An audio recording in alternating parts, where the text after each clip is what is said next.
केपीओलीलाई हप्काएको छ, खप्काएको छ, आदेश दिएको छ, निर्देशन दिएको छ। उनीहरूको दोस्रो गेम के हो भन्छ भने प्रचण्डहरूलाई प्रयोग गरिकन केपीको सरकार ढाल्ने। ठुला राजनीतिज्ञ हुन्, राजनेता हुन्, यिनी राजनीतिक मान्छे हुन्, यिनीसँग राजनीतिक सोच छ भने हामीले जो चाहिँ एउटा भ्रमहरू पाल्यौँ नि आजसम्म हो, त्यो भ्रमको नतिजा हामीले यो पात्रहरू चाहिँ हेर्नु परेको छ। अहिले यिनी त पागल भन्नु, बौलाहरू भन्नु पर्यो होइन, सहमति गर्छ, हस्ताक्षर गर्छ, अनि भोलिपल्ट फेरि त्यही झगडा सुरु हुन्छ। केपी ओली प्रचण्डहरूसँग इन्डियनहरूले कहिले पनि पोलिटिकली डिल गर्दैन, यो भ्रम मान्छे नपरे हुन्छ। किन भन्छ भने यिनीहरू पोलिटिकल वृत्तबाट परिचालित मान्छे होइनन्। प्रचण्डहरूलाई प्रयोग गरिकन केपीको सरकार ढाल्ने कुनै पनि पार्टी अहिले जे छ त्यो अवस्थामा रहन्न, कुनै पनि पार्टी त्यो अवस्थामा रहन्न। पश्चिमाहरूको निम्ति अब प्रचण्ड बाबुरामले जति काम गरे मलाई लाग्छ नेपालको इतिहासमा त्यति काम कसैले पनि गरेको छैन। तर प्रचण्डको चाहिँ बलियो सम्बन्ध, निकट सम्बन्ध युरोपियनहरूसँग हो। इन्डियनहरूले प्रचण्डमाथि खुलेरै विश्वास गर्न नसक्ने एउटा कारण त्यो हो। हामी त चिनी र पानी जस्तै हौँ, घुलिसक्यौँ होइन। अब चाहिँ घुलिसकेको त्यो त्यहाँभित्र अब चिनी खोजेर भेटिँदैन। यिनीहरू तोडिन्छन्, तोडिनुपर्छ, र त्यो तोड्यो भने नयाँ समीकरण बन्छ। त्यो न त नेपालका राजनीतिक परिवर्तन यहाँको निम्ति भएका छन् होइन, सबै बाहिरको निम्ति भएका छन्, उनको गाँठो फुकाउनुको निम्ति भएका छन्। तर केपी ओलीसँग अहिले बिजेपी चाहिँ पुरै आश्वस्त किन हुन सक्दैन भन्छ भने केपी ओलीको सिधा सम्बन्ध चाहिँ पश्चिमाहरूसँग, अमेरिकासँग हो। शेरबहादुर देउपा प्रचण्डसँग नजिकिन किन चाहन्नन् त भन्छ भने मिसन चाहिँ केपीसँग मिल्न पुग्यो। यिनी त पागल भन्नु, बौलाहरू भन्नु पर्यो होइन, सहमति गर्छ, हस्ताक्षर गर्छ। इन्डियामा बिजेपीको सत्ता रहँदासम्म मलाई के लाग्छ भन्छ भने केपी ओलीप्रति उनीहरू पुरै ढुक्क बन्न सक्ने अवस्था छैन। यिनीसँग आफ्नो कुनै विषयवस्तु, राजनीतिक एउटा सोच पनि छैन, सोच पनि नभएका शक्तिहरू हुन्। र बाहिरका शक्तिहरूले पालेका ग्याङभन्दा बढी यिनको हैसियत चाहिँ कहिले पनि देखा परेन। त्योभन्दा बढी हैसियत यिनको हुँदा पनि होइन। जस्तो मान्छेले भने रको किन आयो, केपीले किन भेट्यो भन्छ, केपीको व्यवस्था हो त्यो। यहाँको गुप्तचरलाई दूत बनाएर पठाउनु त उसको इन्डियाको प्रधानमन्त्रीले भेट्छ कि भेट्दैन, अथवा प्रधानमन्त्रीको दूत गुप्तचर कहिले पनि हुँदैन। भरतजी, तपाईँलाई एभरेस्ट नेपालमा हार्दिक स्वागत छ। हजुर, धन्यवाद। आज हामी मूलतः देशको समसामयिक राजनीतिक अवस्था सँगसँगै राष्ट्रिय अन्तर्राष्ट्रिय रूपमा नेपालसँग देखिएका पछिल्ला सम्बन्धका कडी र घटनाक्रमहरूमा केन्द्रित भएर कुरा गर्नेछौँ। सबभन्दा पहिला सत्तारूढ नेपाल कम्युनिस्ट पार्टी नेकपाभित्रकै झगडाबाट हामी कार्यक्रममा प्रवेश गरौँ। त्यो झगडा मूलतः उनीहरू मिलेपछि नै विभिन्न रूपमा त्यो प्रकट हुँदै आइरहेको, कहिले फुट्छन् फेरि जुट्छन् भन्ने जस्तो तरिकाले अहिले फेरि फुटको सङ्घारमा पुगे भन्ने भइरहेछ। यो ठ्याक्कै भन्दाखेरि आन्तरिक घरेलु समस्याले उनीहरू फुटको सङ्घारमा अथवा झगडामा यसरी उद्धत भए हुन्, या अन्तर्राष्ट्रिय कुनै कारक त्यो झगडा उत्कर्षमा पुग्यो? यहाँबाट सुरु गरेको। अब तपाईँले एउटा भाषा प्रयोग गर्नुभयो, यिनीहरू फुट्छन्, जुट्छन्। अब मैले त्यसलाई अर्को ढङ्गले कसरी प्रकट गर्छु भने अब यिनीहरू सधैँभरि फुटाइन्छन्, जुटाइन्छन् होइन। यिनको आफ्नो चाहिँ तपाईँको कुनै विवाद अथवा चाहिँ उनीहरूको कुनै आन्तरिक राजनीति, कुनै सैद्धान्तिक वैचारिक मतभेदको कारणले उनीहरू जुटेको पनि चाहिँ इतिहास छैन, उनीहरू फुटेको इतिहास पनि छैन। अब यो कुरो धेरै पहिलेदेखि थियो नेपालमा, तर सबैले देख्ने गरी हामीले 52 सालपछि यो सबै देखेका छौँ। अहिलेसम्म त्यसकै सिलसिला मात्रै हो। जस्तो 52 सालपछि पनि अब जुन शक्तिहरू यत्रो 17,000 मान्छे मार्नको निम्ति कोही प्रजातन्त्रवादी भनेर एकातिर खडा भए, अर्कोतिर जनवादी भनेर चाहिँ अर्कोतिर खडा भए होइन। 17,000 मान्छे मारे होइन। बाहिर हेर्दाखेरि ठुलै चाहिँ अन्तर्विरोध, एउटा राज्य व्यवस्था प्रणालीको निम्ति चाहिँ यत्रो लडाइँ भन्ने खालको पर्यो मान्छेहरूलाई। तर अब ती दुवै जो पक्ष प्रतिपक्ष भनेर चाहिँ लडाइएका थिए, उनीहरूलाई सञ्चालन गर्ने शक्ति केन्द्र एउटै थियो भन्ने कुरो 12 बुँदे समझदारीमा आएर नाङ्गो रूपमा चाहिँ बाहिर आयो। र 12 बुँदे समझदारी 63 सालले त के देखायो भन्छ भने यिनीहरूले जो आफ्नो एजेन्डा, राजनीतिक दर्शन भन्छन् नि, जस्तो काङ्ग्रेसको, एमालेको, माओवादीको, राप्रपाको, वास्तवमा यिनीहरूको आफ्नो दर्शन भन्ने कुरा पनि केही पनि थिएन। किन 63 सालपछि सबैको साझा एजेन्डा, पोलिटिकल एजेन्डा भने त विदेशीले जे थमाए चाहिँ त्यही बोकेर गए। अब जस्तो तपाईँको संघीयता, धर्मनिरपेक्षतादेखि लिएर चाहिँ जातीय राज्यका कुराहरू जति पनि आए, अब यसले अर्को चिज के उजागर गर्यो भन्छ भने यिनीसँग आफ्नो कुनै विषयवस्तु, राजनीतिक एउटा सोच पनि छैन, सोच पनि नभएका शक्तिहरू हुन्। र बाहिरका शक्तिहरूले पालेका ग्याङभन्दा बढी यिनको हैसियत चाहिँ कहिले पनि देखा परेन। र अहिले पनि त्यही हो सेम। जस्तो चाहिँ अब यिनीहरूलाई जुटाउँदाखेरि जुन मिसनमा जुन सोचमा जे कामको निम्ति जुन शक्तिले जुटाए त्यो काम कति भयो, केही कामहरू भए, केही कामहरू भएनन्। र पछिल्लो कालमा चाहिँ अब जस्तो यिनको अन्तर्विरोध के हो त, त्यस्तो चाहिँ त जस्तो एकता गर्दाखेरि यिनीहरूले भनेको एउटा भाषा, त्यो नाटकीय भाषा एउटा चाहिँ मैले अहिले पनि बारम्बार सम्झिन्छु। हामी त चिनी र पानी जस्तै हौँ, घुलिसक्यौँ हैन। अब चाहिँ घुलिसकेको त्यो त्यहाँभित्र अब चिनी खोजेर भेटिँदैन हैन। अब कसैले के भने अब एमाले र माओवादी केन्द्र माओवादी भनेको चाहिँ अब इतिहास भइसक्यो त्यो। अब त्यसको नाम उच्चारण गरेर भेटिँदैन। दुनियाँभरि नौटङ्कीहरू देखाउन लगाइयो हैन। किन मान्छेलाई त प्रयोग गर्नु थियो नि, चुनावमा प्रयोग गर्नु थियो। जस्तो भोटरहरू मतदाताहरूलाई ल्याएर उनलाई बहुमतको सरकार बनाउनु रहेछ, त्यो सरकारबाट कसैको काम गर्नुपर्ने रहेछ। अब गत्याविरोध कहाँ आयो भन्छ भने अब उनको यो प्रक्रियाले मूर्त रूप जब एमसीसीमा लिन खोज्यो र एमसीसीको नाममा चाहिँ एउटा चाहिँ हतियार नेपालमा चाहिँ तपाईँको प्रवेश गरेपछि अब त्यो डिजाइनसँग चाहिँ विभिन्न अन्तर्राष्ट्रिय फ्याक्टरहरू पनि जोडिए, अरू पनि जोडिए र त्यो अगाडि बढ्न सकेन, काउन्टर भयो, अगाडि बढ्न सकेन। अब त्यसको असर उनको पार्टीमा पनि पर्यो हैन। जो अन्तर्राष्ट्रिय चाहिँ तपाईँको शक्ति सङ्घर्षको असर यिनको पार्टीमा पनि पर्यो। त्यो पार्टीमा पर्दाखेरि यिनको पार्टी चाहिँ तपाईँको यस्तो गत्याविरोध सिर्जना भयो त्यसपछि कि कुनै पनि विषयमा चाहिँ यसले निकास निकाल्न नसक्ने भयो भने उनको पार्टी नै एउटा समस्या भएर आयो पछिल्लो कालमा हैन। जस्तो इन्डियनहरूका एजेन्डाले निकास पाउँदैन, सर्वसम्मति हुँदैन, अमेरिकनको एजेन्डाले निकास पाउँदैन, युरोपियनको एजेन्डाले निकास पाउँदैन। अब गर्ने के त? जस्तो उनका अगाडि चुनौती के हो विदेशीहरूको भन्छ भने परिस्थिति जस्तो संविधान जारी भइसकेपछि परिस्थिति नयाँ आयो। अब त्यो नयाँ परिस्थितिले नयाँ खालको गत्याविरोध पैदा गर्यो। अब त्यो गत्याविरोधलाई कसरी चिर्ने भन्ने उनका समस्या आयो नि, त्यसको एउटै मात्र उपाय हो नयाँ समीकरणको निर्माण। अब त्यतातिर उन्मुख भयो। हो नयाँ समीकरण। अब नयाँ समीकरण कसरी त भन्दाखेरि यिनी भाका सबै पार्टी तोडफोड गरेर चारैतिरका चाहिँ आफ्ना अनुकूलका फ्याक्टरहरूलाई एउटा ठाउँमा नजोडिकन त यो नयाँ समीकरण त बन्दैन। अब त्यो नबन्दासम्म यिनको निकास खोल्दैन। त्यसकारणले गर्दाखेरि यिनीहरू लडाउनु सुरु भयो हैन। नत्र भने तपाईँ हेर्नुहोस् पोहोर मङ्सिरदेखि 3 पटक भयो एउटै मुद्दामा यिनको चाहिँ तपाईँको विवाद सुरु भएको र सहमति पनि भएको एउटै मुद्दामा। त्यही प्रचण्डले पार्टी चलाउने, केपीले सरकार चलाउने, त्यही मुद्दामा हैन। मङ्सिरमा भयो, गएको जेठमा भयो, अस्ति भर्खर 1 वर्ष पुग्यो, त्यही वरिपरि घुमाइरहेका छन्। त्यसकारणले गर्दाखेरि यसबाट बुझ्नुपर्छ के भन्छ भने यो सुल्झिने होइन, किन यिनको बुताभित्रको कुरा होइन, यिनको बरकतभित्रका कुरा होइन र यिनले अगाडि बढाएको कुरा पनि होइन। त्यसकारणले विदेशीहरूलाई नेपालको जो जटिल परिस्थिति हो यसभित्र उनको आफ्नो सोल्युसन समाधान खोज्नुको निम्ति यिनीहरू तोडिनुपर्छ र त्यो तोड्यो भने नयाँ समीकरण बन्छ। त्यो चाहिँ एमाले मात्रै के अरे सत्ताधारी दल मात्रै होइन कि काङ्ग्रेसभित्र राप्रपाभित्र अब बिस्तारै यही प्रक्रिया सुरु हुन्छ। अब त्यो त्यहाँ जानुभन्दा अगाडि म यहाँ त आउँछु नै। हाम्रो आजको मूल विषय नै यही समीकरण कसरी तोडिन्छ, के हुन्छ र अबको निकास के हुन्छ, कहाँसम्म पुग्छ भन्नेमै हामी छलफल गर्नेछौँ। जस्तो तपाईँले यिनीहरूको मिलन न स्वतःस्फूर्त भएको थियो न बिछोड स्वतःस्फूर्त हुन्छ भन्ने सारमा तपाईँले कुरा गर्नुभयो। जस्तो के 2075 साल जेठ 3 गते उनीहरू एउटा पार्टी बने, नेकपा बने। तत्कालीन नेकपा एमाले पनि छैन, तत्कालीन नेकपा माओवादी पनि छैन, त्यो नै सबै हराए भन्ने तपाईँले अघि भन्नुभयो। असोज 17 देखि उनीहरू कार्यगतता गर्दै आएको थिए। अब भनिदिनुहोस् कि यिनीहरूको त्यति बेलाको मिलन हुन त तपाईँ बारम्बार बोल्दै आउनुपर्छ, साँच्चीकै नियोजित र प्रायोजित नै थियो विदेशीहरूको? एकदम। जस्तो यो प्रायोजित 2-3टा घटनाले देखाउँछ। जस्तो अब केपी ओली र प्रचण्ड जोडिनुभन्दा अगाडि प्रचण्डले केपी ओलीको सरकार ढालेका हुन्, त्यो सबैलाई थाहा छ।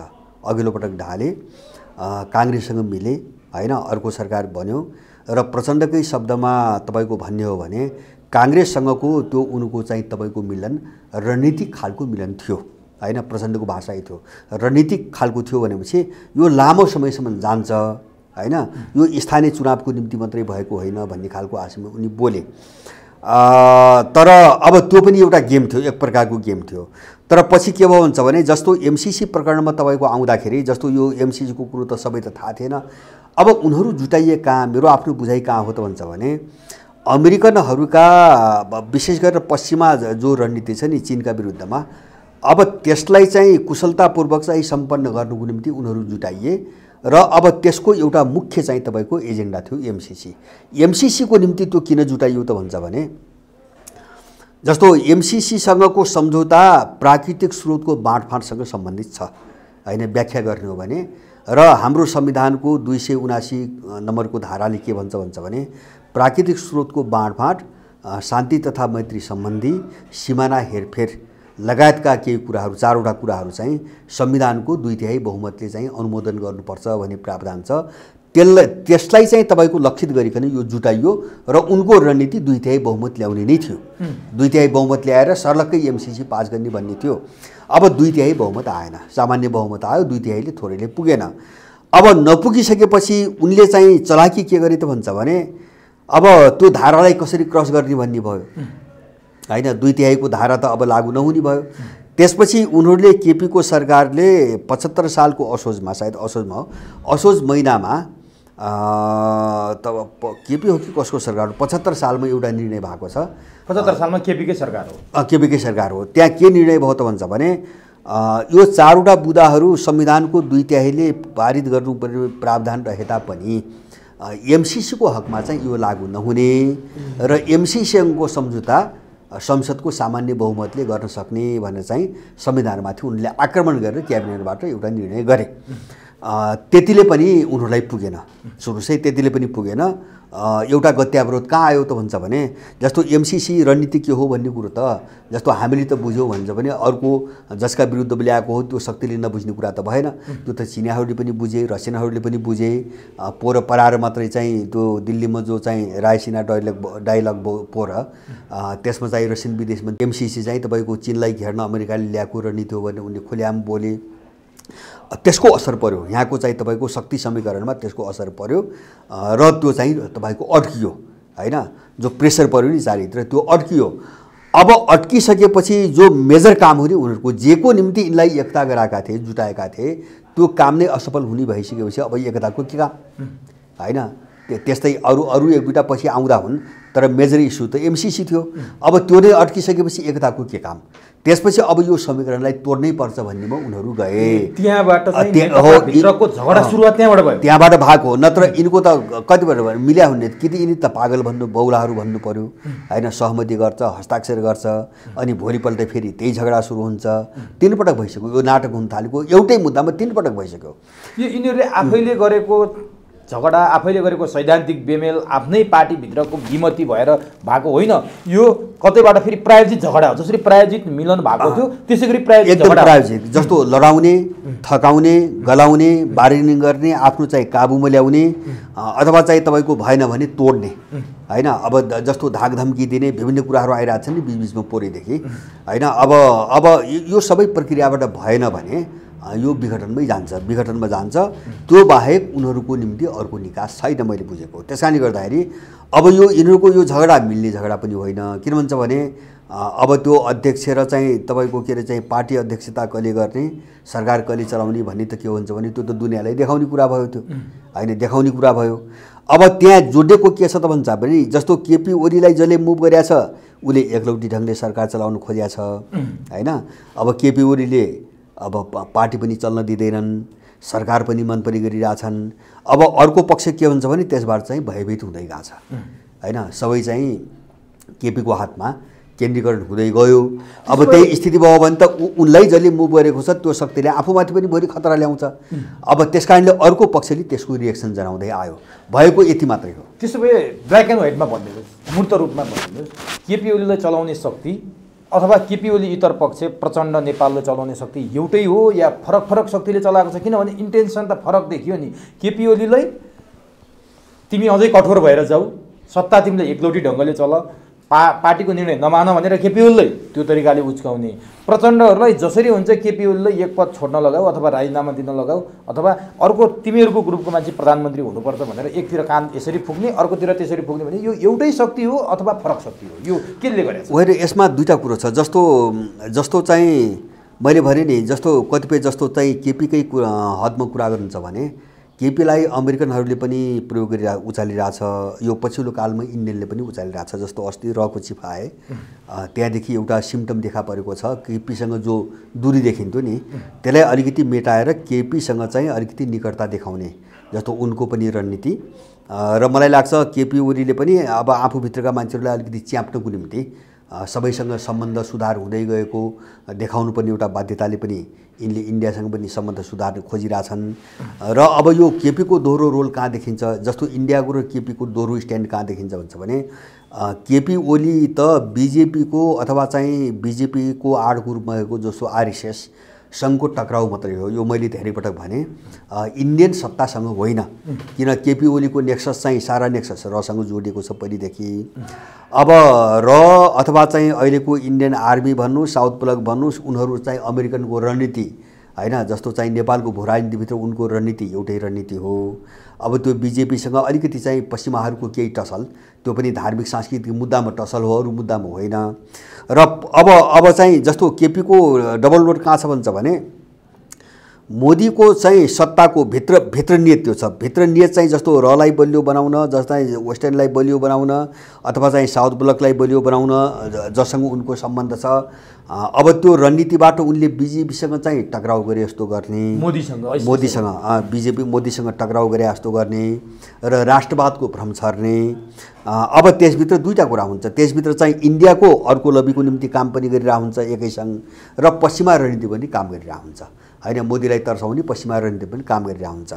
र यो पछिल्लो कालमा इन्डियनहरूको मैले के देख्छु भन्छ भने जस्तो इन्डियनहरू एमसिसी प्रकरण नेपालमा आएपछि नेपालको भू राजनीतिबाट इन्डियनहरूको हात धेरै कमजोर भएको छ, धेरै कमजोर भएको छ। किन नेपालको भू राजनीतिमा आम्ने सामनेमा भएर तपाईँको चीन र अमेरिकनहरू आए, निर्णायक रूपमा उनको चाहिँ भूमिकाले चाहिँ यहाँ तलमाथि पार्न सुरु गरिसकेपछि इन्डियनहरू साह्रै इन्द्रिय महसुस गर्दै गएका छन् आफूलाई, र त्यसमा पनि लद्दाखको घटनापछि उनीहरू साह्रै कमजोर हुँदै गएको अवस्था देखिन्छ।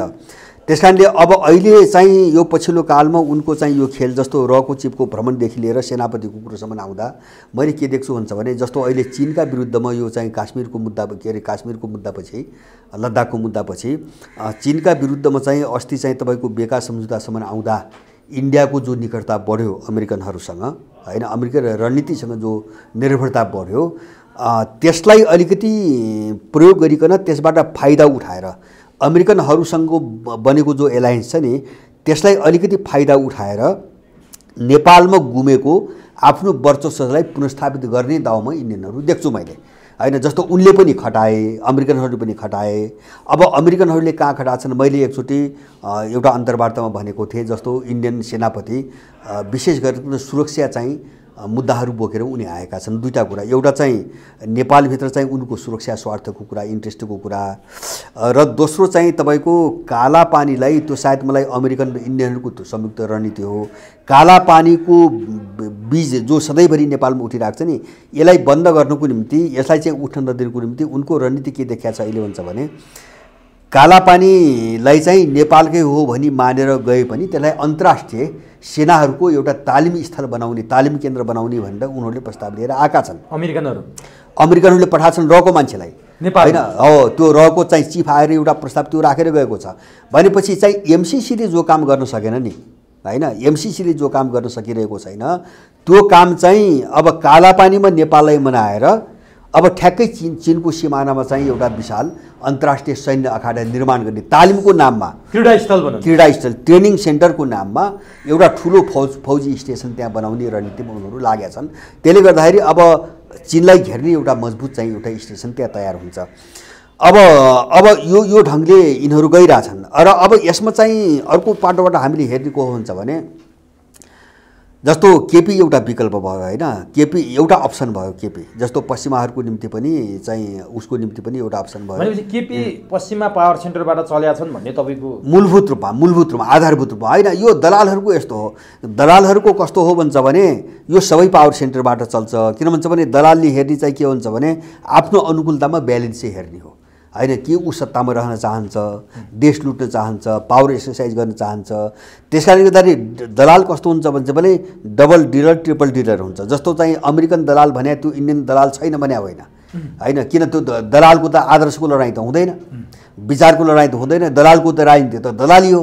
त्यस कारणले दलाली एउटाको गर्छ भने अर्काको पनि गर्छ, हामीले बुझिन्थ्यौँ। त्यस कारणले गर्दाखेरि अब सबैसँग यिनी पनि सबैबाट परिजात भएका हुन्छन्। जस्तो पुष्पकमल पनि त्यही हो।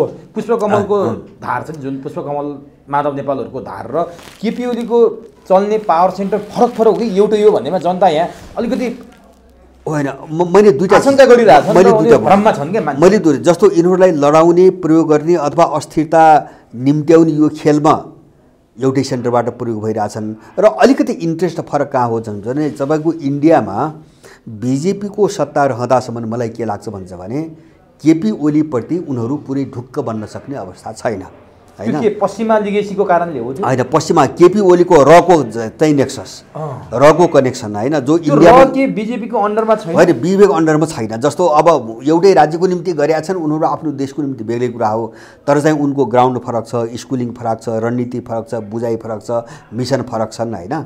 अब किन हुन्छ भने बिजेपी त सत्तामा आएको त भर्खर 5-7 वर्ष नै भयो हैन, 6 वर्ष मात्रै भयो। दालजी जस्तो केपी ओली र रको सम्बन्धका कारण बिजेपी केपी ओलीसँग सशङ्कित हो। जस्तो उनको त पावर चाहिँ टसल त छ नि त इन्डियाभित्र। जस्तो चाहिँ काङ्ग्रेस आई, बिजेपी अथवा र साउथ ब्लक सेना, त्यहाँको सेना पावर टसल त छ, पावर स्ट्रगल त छ। अब त्यो पावर स्ट्रगलमा आफ्नो प्रतिद्वन्दीलाई कमजोर पार्नुको निम्ति उनीहरूले भित्रको बाहिरको आफ्नो फ्याक्ट्री त प्रयोग गर्छ नि हैन। भित्रै मात्र हैन, जस्तो बाहिरकै पनि प्रयोग गर्छ।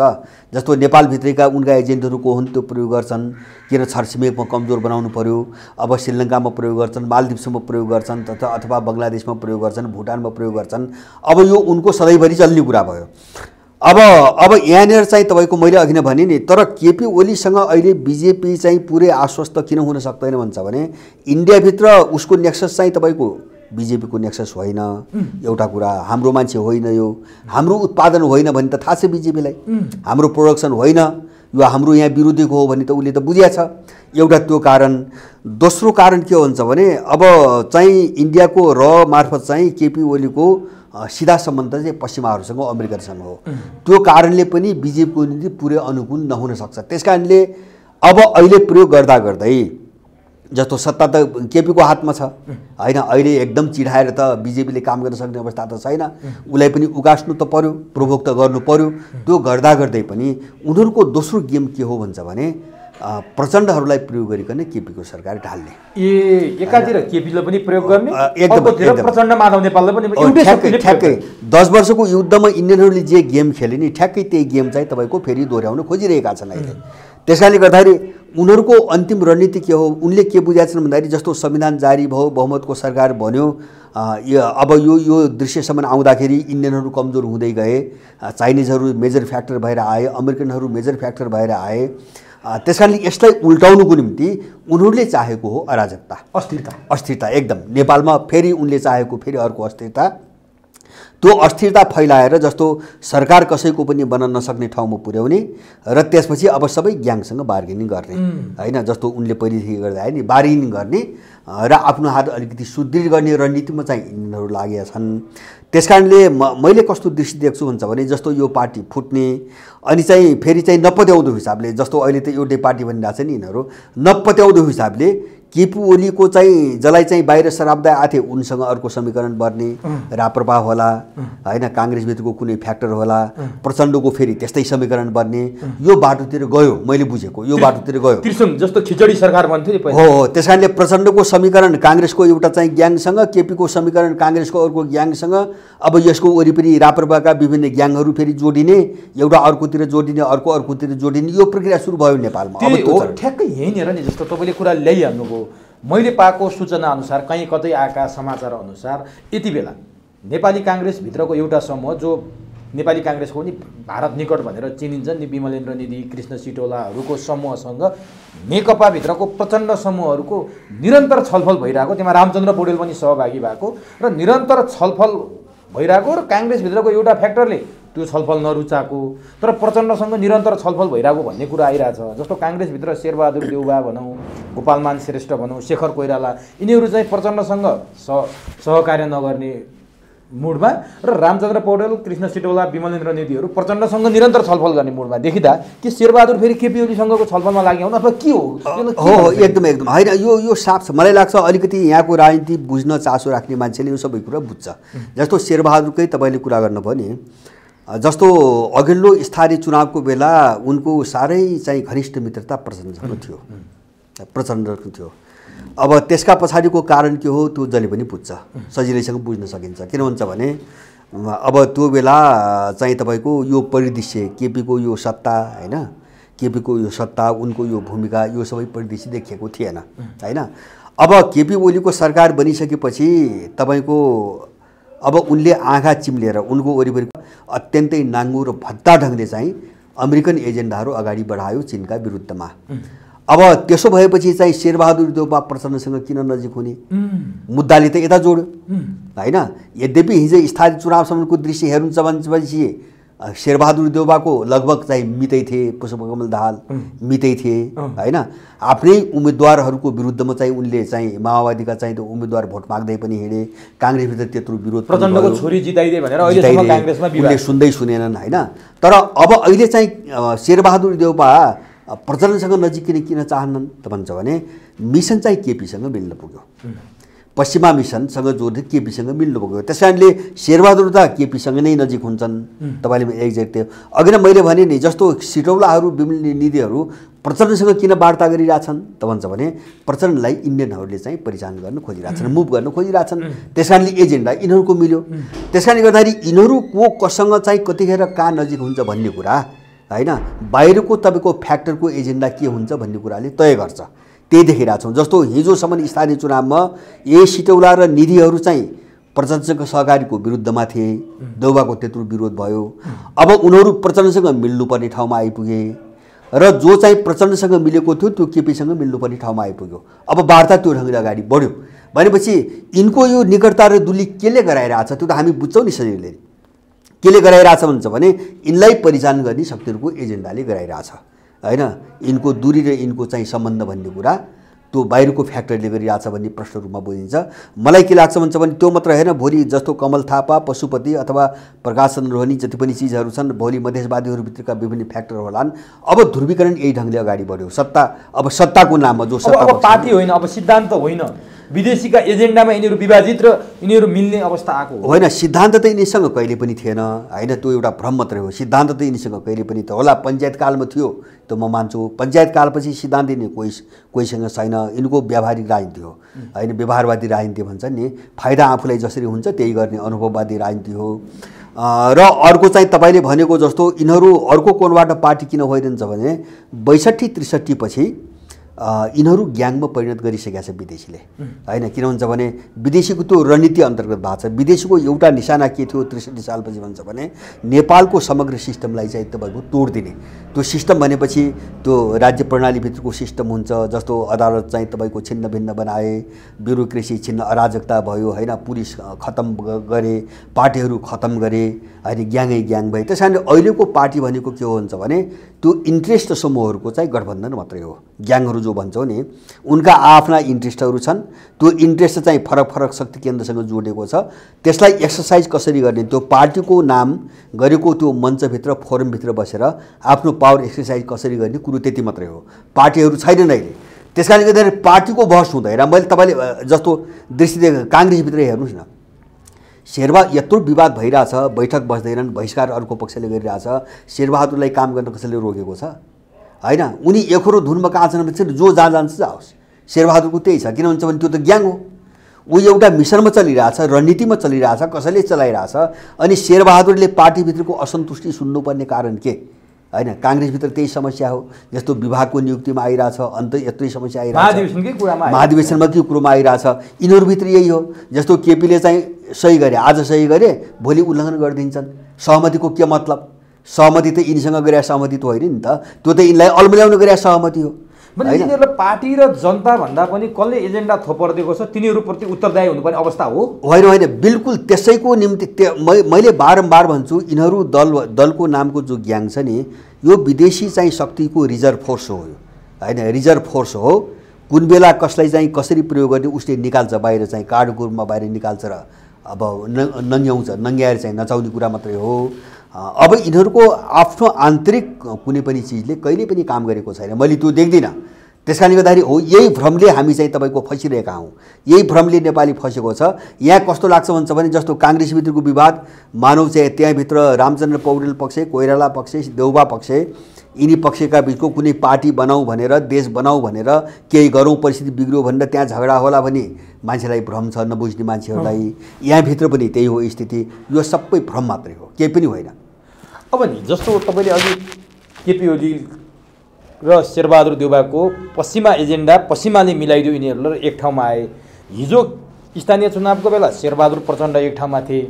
आज प्रचण्ड सिटौला र विमलेन्द्रको आन्दोलन गर्नुपर्छ, आन्दोलन सडक आन्दोलन केपीको सरकार विरुद्ध सडक आन्दोलन गर्नुपर्छ भनेर अहिले चाहिँ निरन्तर छलफल भइरहेछ भन्ने कुरा आइरहेछ। उनीहरूले त्यसरी एक ठाउँमा ल्यायो भनेपछि पश्चिमाहरूसँग प्रचण्डको सम्बन्ध चाहिँ कस्तो छ? अहिलेसम्म नखुलेको पाठ हो है। प्रचण्डले त्यो ठाउँमा कसैले पनि व्याख्या गरेन। के छ यिनको? होइन, यो पुरै खुलेको छ, नखुलेको होइन। जस्तो चाहिँ माओवादी जस्तो पश्चिमाहरूको निम्ति अब प्रचण्ड बाबुरामले जति काम गरे, मलाई लाग्छ नेपालको इतिहासमा त्यति काम कसैले पनि गरेको छैन होइन। टोटल्ली पश्चिमा मिसनबाटै प्रयोग भए, रणनीति सबै उनले बनाए होइन। त्यसमा चाहिँ तपाईँको इन्डिया प्रयोग भएको हो। मैले भने नि जस्तो एमसिसीको यो घटनाभन्दा अगाडि त तपाईँको इन्डियन कभरमा आउनु बाहेक अर्को विकल्प उनीहरूसँग थिएन। उनीहरू फ्रन्टमा चाहिँ सामुन्यमा आउन सकिरहेका थिएनन्। अब त्यसले गर्दाखेरि चाहिँ कभर सधैँभरि इन्डियन भयो। त्यो बाबुरामलाई प्रयोग गर्दाखेरि पनि त्यही हो, प्रचण्डलाई प्रयोग गर्दा पनि त्यही हो। तर प्रचण्डको चाहिँ बलियो सम्बन्ध, निकट सम्बन्ध युरोपियनहरूसँग हो।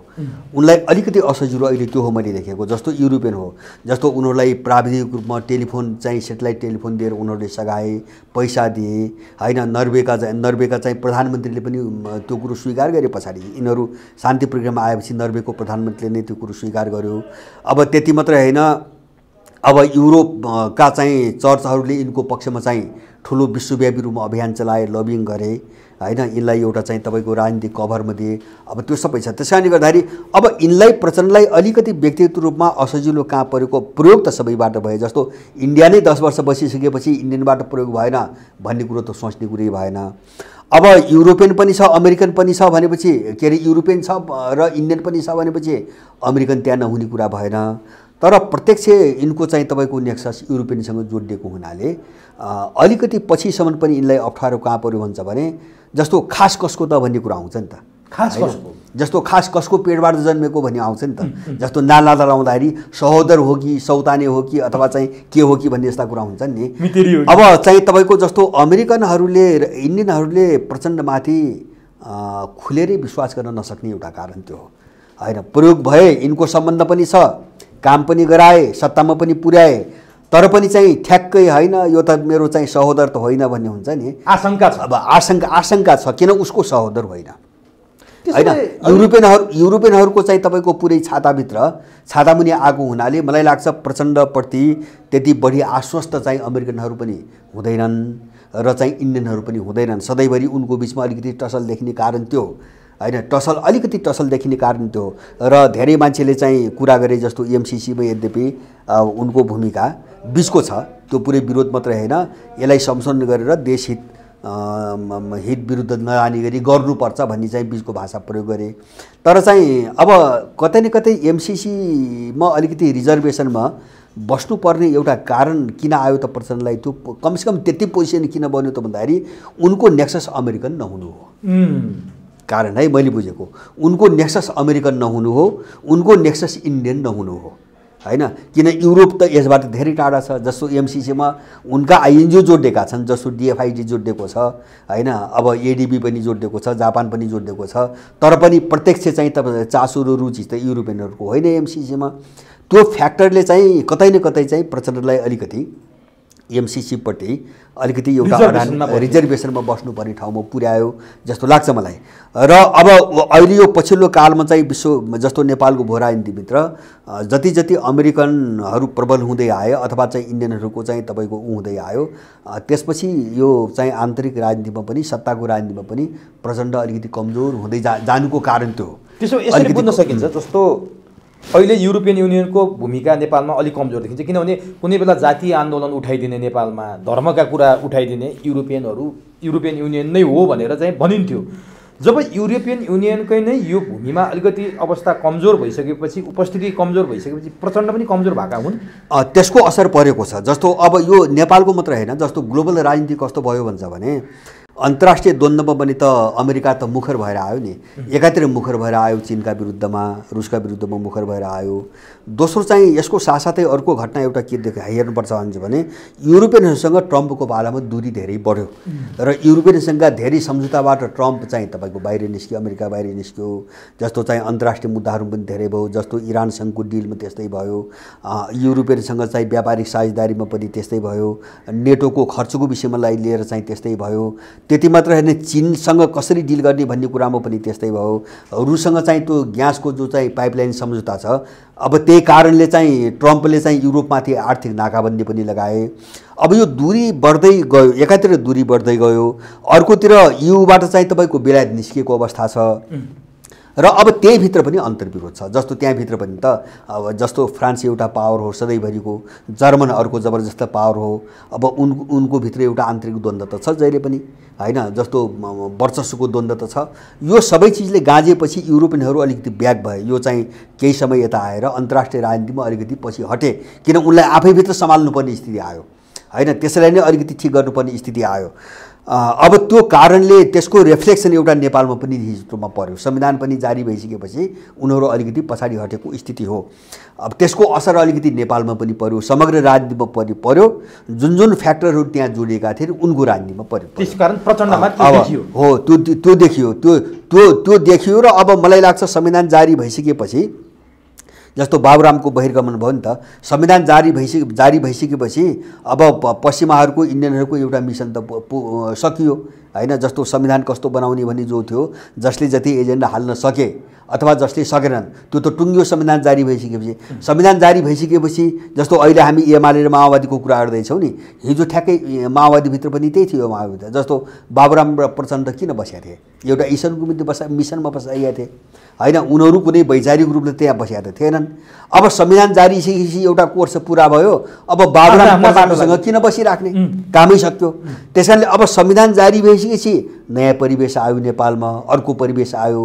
अब त्यो अर्को परिवेशको निम्ति अर्को खालको समीकरण चाहियो। अब त्यसकारणले बाबुरामलाई निकाल्ने त्यहाँबाट, किन बाबुरामलाई एक ढङ्गले मुभ गर्नुपर्ने स्थिति आयो, प्रचण्डलाई अर्को ढङ्गले मुभ गर्नुपर्ने स्थिति आयो। अब यो यिनीभित्र यो छिन्न भिन्न हुने र चाहिँ ध्रुवीकरण हुने प्रक्रिया यो संविधान जारी भएको लगत्तै सुरु भएको छ हैन। अब त्यो बढ्दै अहिले सत्ताधारी दलभित्र आयो र अलिपछि यसले राप्रपा पनि गाँच्छ, यसले काङ्ग्रेस पनि गाँच्छ, यसले मधेसवादी पनि गाँच्छ। र मलाई के विश्वास हुन्छ भने कुनै पनि पार्टी अहिले जे छ त्यो अवस्थामा रहन्न, कुनै पनि पार्टी त्यो अवस्थामा रहन्न।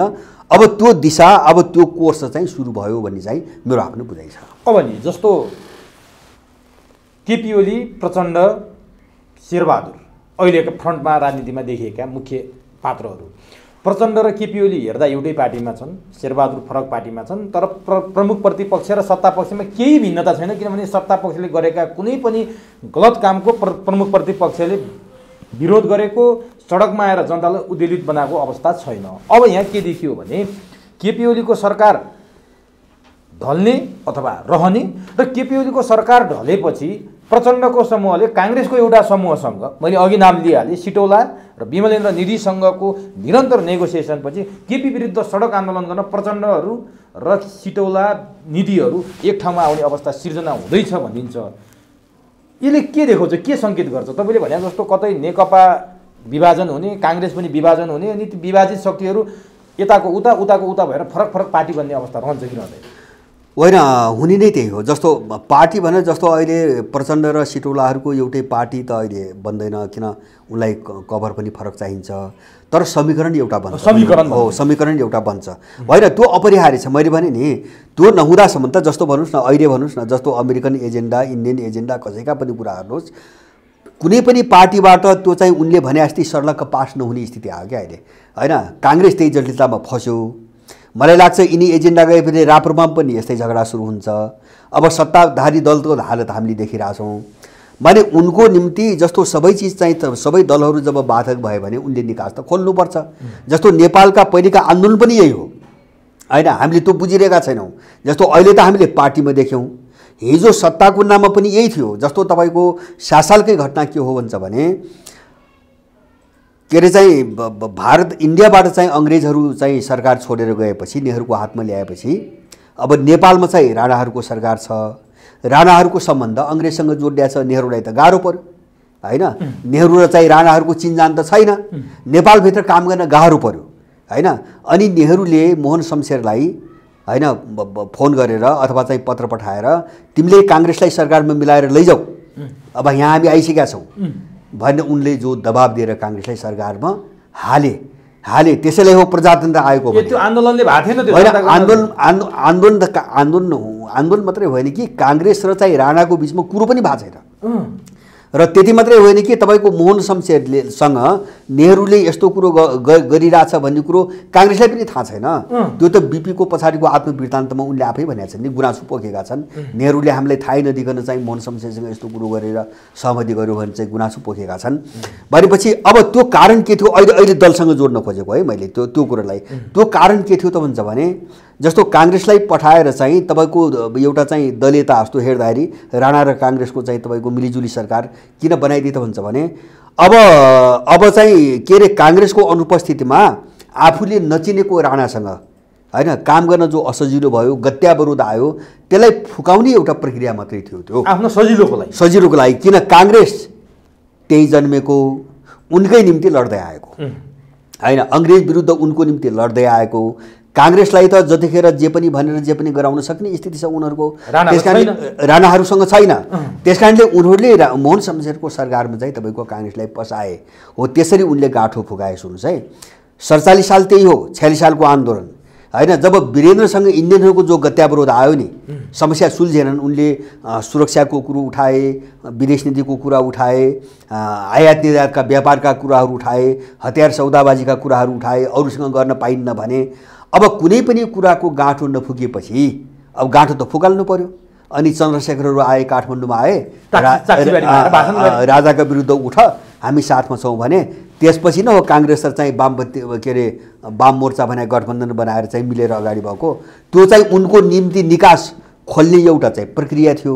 62-63 मा 12 बुँदे बन्यो। हामीले त्यसलाई नबुझेर प्रजातन्त्र भन्यौँ, हामीले त्यसलाई दलहरूको सहमति भन्यौँ हैन।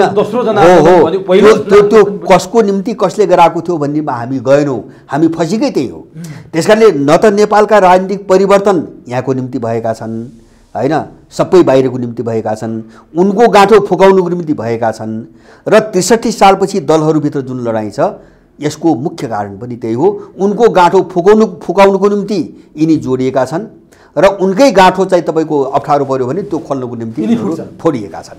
अब पनि त्यही हो। अब त्योभन्दा बाहिर जाने त सम्भावनै हुँदैन। भनेपछि यिनीहरूको बिचमा अब त्यो शक्ति, जुन शक्तिको हामीले अहिलेसम्म जुन शक्तिलाई इङ्गित गरेर छलफल गरिरहेछौँ, त्यो शक्तिले यिनीहरूलाई फोडेर अर्को समीकरण बनाइदिन सक्छ होइन? बनाउँछन् नै। त्यो दिशातर्फ उन्मुख भएको हो, त्यो दिशातिर उन्मुख भयो। त्यसो हो भने केही समय अगाडि नेकपाभित्रको झगडालाई मिलाउनलाई चिनिया सक्रियता पनि देखिएकै हो। चिनिया राजदूतको सक्रियता, चिनिया राजदूतले नेकपाका नेताहरूलाई पार्टी कार्यालयमा, घरमा, राष्ट्रपतिलाई भेटेका कुराहरू सबै सार्वजनिक भएको हो। यसपटक त्यो चाहिँ सक्रियता चिनियाहरूको देखिएन, किनभने त्यति बेलाको सक्रियता केका लागि थियो चिनको, र अहिले त्यो सक्रियता किन देखाएको छैन चिनले? होइन, त्यति बेला पनि चिनिया सक्रियता होइन, यो मान्छेको गलत व्याख्या। त्यो के थियो अहिले गलत व्याख्या हो। जस्तो उति बेला पनि के हो, नै चिनियाहरूको एउटा कुरो सधैँभरि एउटा थाहै स्थिर कुरो के छ भन्छ भने तपाईँको काङ्ग्रेसभित्र चाहिँ यस्तै अन्तर्विरोध आउँदा पनि माओवादीभित्र आओस् अथवा एमाले कसैको सरकारमा आओस्, उनीहरू चाहिँ सरकार देश अस्थिर नबनाऊ, उनले भन्दै आएको एउटै भाषा त्यही हो हैन। जस्तो काङ्ग्रेसको सरकार भएको बेला पनि यदि त्यहाँ विभाजन हुने स्थिति आउँछ भने उनले अस्थिरता नल्याऊ, सरकार नगिराऊ भन्छन्। पहिले पनि त्यही भन्दै आछन् र अघिल्लो पटक भनेको पनि त्यही हो, सायद अब भने पनि त्यही हो। जस्तो अघिल्लो पटक के भाव भन्छ भने अब यो चाहिँ पार्टीभित्र चाहिँ गत्यावरोध आएपछि अब चाहिँ जस्तो सबैतिर केपी अल्पमतमा परेर केपीलाई कारबाही गर्ने भन्ने सम्मका कुराहरू आइसकेपछि त्यो केपी ओलीको पहलमा यिनीहरूलाई मनाइदेऊ भनेर अनुरोध गरेको हो। त्यो होइन, चिनियाहरू आएका होइनन्, चिनियाहरूले आफूले पहल गरेको होइन। यो त चाहिँ प्रो वेस्टर्न र इन्डियन मिडियाले उछालेको कुरा हो, त्यो जानी बुझेको उछालेको कुरा हो। त्यसकारणले गर्दा अब त्यो चिनले हस्तक्षेप गर्न सुरु गर्यो भनेर वातावरण बनाउनुको निम्ति गलत ढङ्गले यिनले प्रचार गर्न लगाए। तर त्यो केपी ओलीको पहल हो र अब त्यो केपी ओलीको पहलपछि पनि चिनिया राजदूतले आफ्नो देशसँग स्वीकृति लिएर जानु उचित हुन्छ कि हुँदैन भनी स्वीकृति लिएर उनको कुरो बुझ्न मात्रै गएको। तपाईँहरू सकेसम्म मिल्नुहोस्, होइन, देशलाई अस्थिर बनाउनु हुँदैन, सरकार गिराउनु हुँदैन, तपाईँहरूका आन्तरिक झगडाका कुराहरू हुन्, तिनी छलफल गर्नुहोस्। अब उनीहरूले भन्ने त्यति मात्रै हो र मलाई के लाग्छ भन्छ भने उनले त भन्ने कुरा भयो, होइन। अब उनले मेरो अर्को पाटोको बुझाइ के हुन्छ भने चिनियाहरूले यिनलाई जुटाइदिएर अथवा एकतामा राखिदिने अथवा चाहिँ अब चाहिँ चिनिया पहल नभएपछि फुट्ने भन्ने कुरा होइन, किन मान्छे अरूकै छ नि यहाँ, होइन। त्यो त चिनियाले पनि त बुझाएको छ नि, कति दिन सक्छ चिनियाले, होइन। त्यो बाहिरको ढोङ छ नि, एउटा चाहिँ कम्युनिस्ट पार्टी पनि एउटा ढोङ छ, एउटा कभर छ, होइन। उसँग भाइचारा सम्बन्ध भन्छन्, नाटक गर्छन्।